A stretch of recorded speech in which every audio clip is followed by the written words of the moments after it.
Pob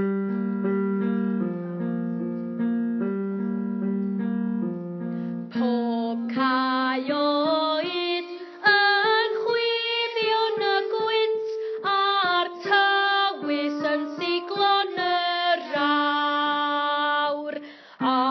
dawnsio chwerlio ei bibau hyd a'i pennau yn gwiro i'r llawr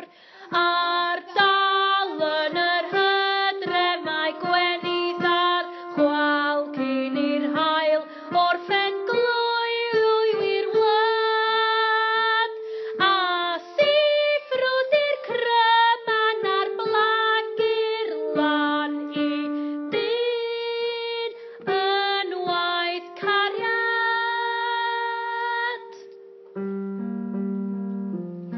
i'r